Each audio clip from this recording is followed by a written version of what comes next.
Good afternoon. Today we're going to learn about telling time on an analog clock. As you saw in the first part of this movie, Mr. Crocodile was telling time to see what his next activity was.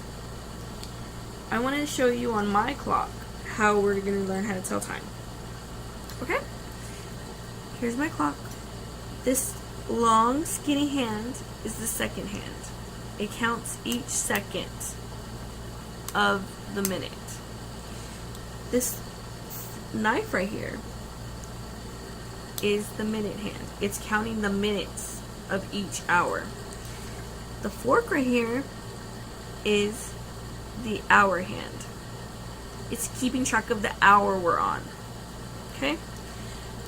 So as you see, it has numbers all the way around the clock, displaying the time of day it is.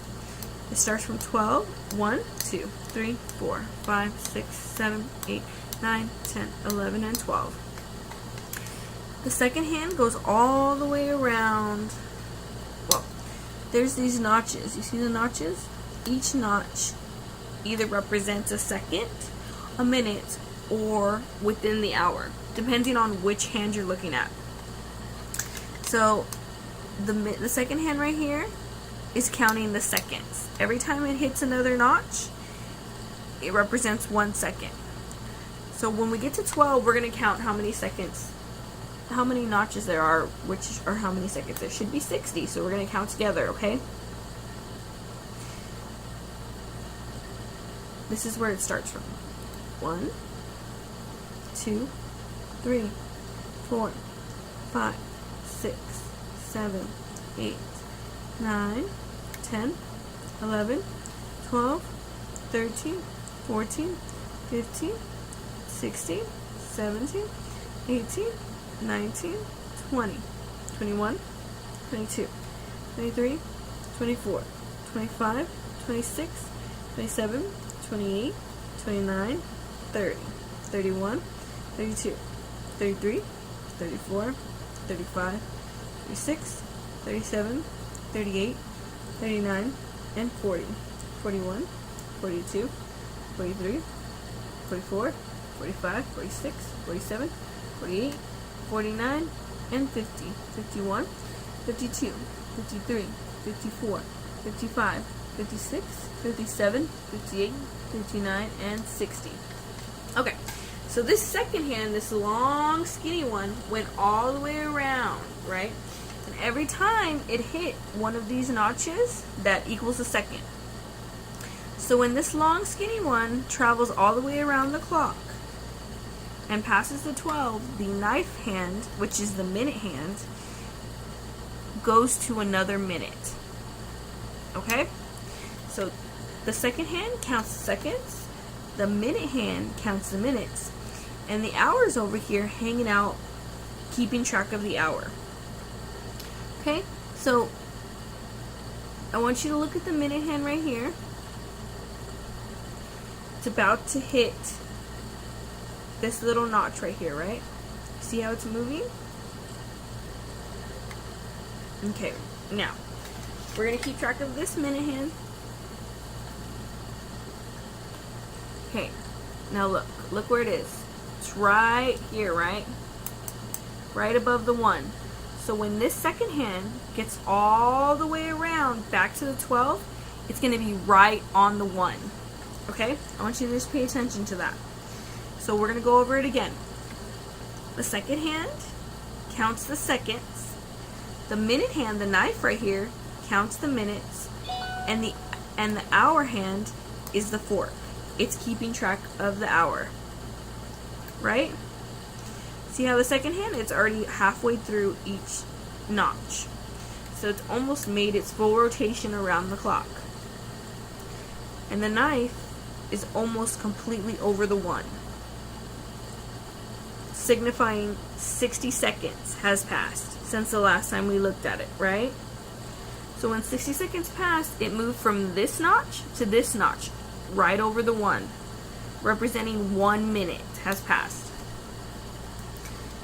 Now the hour hand is still here. It's been here the whole time. The hour hand only moves after this knife, the minute hand, has rotated completely around the clock. Okay? So, the second hand is this one right here. The minute hand is this one right here. It's the knife. And the hour hand is this one right here.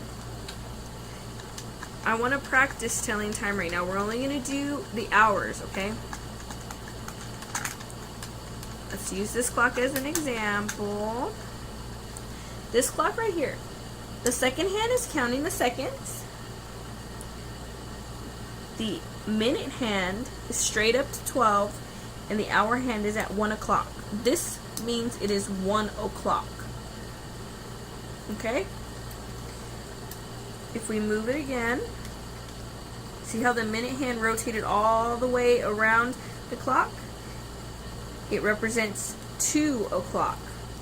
The hour hand is on the 2, the minute hand is on the 12. Now, look at the minute hand. It's going to rotate all the way around the clock. After it rotates all the way around the clock, it comes to the 3.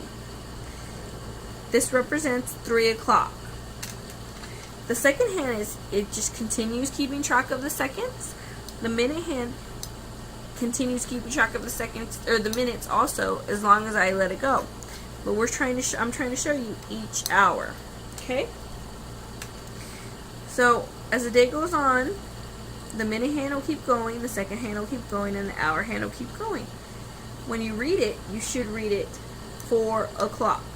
When it's pointing straight up to the 12, that's where it starts. It's 00 on the clock, if you look at a digital clock.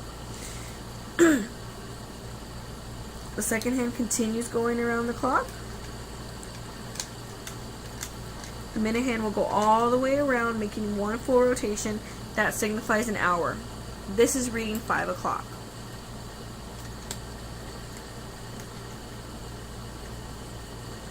When the minute hand is pointing straight up and the hour hand is pointing straight down, that represents 6 o'clock. Now, on these digital clocks, or on these analog clocks, you can't tell if it's AM or PM. The only way you could tell is if you look outside, you tell that it's the morning time or the night time. These clocks just go from 12 to 12. They keep going. They don't have any, some of them show the day or the month or the year, like on watches. Some of them can show that, but on this one it doesn't show anything. So I just want to give you guys a good example of my clock here and what it does. It always goes this way, clockwise, and it will never go backwards. 7 o'clock, 8 o'clock, and the second hand just continues to count. The minute hand will go all the way around, and that's when the hour will change. There's 60 seconds in a minute, there's 60 minutes in an hour, and there are 24 hours in one day. Meaning that the hour hand will travel all the way around the clock twice a day. Okay? So on my clock, I want you to look really close. The second hand's right here, this little baby skinny one. The minute hand's right here, this long thin knife. And the fork is the short stubby one. Sometimes some of the clocks don't have any hands. Sometimes they only have an hour, sometimes they only have a minute hand. But for those clocks, it's more of a decoration. For this clock, this is for telling time.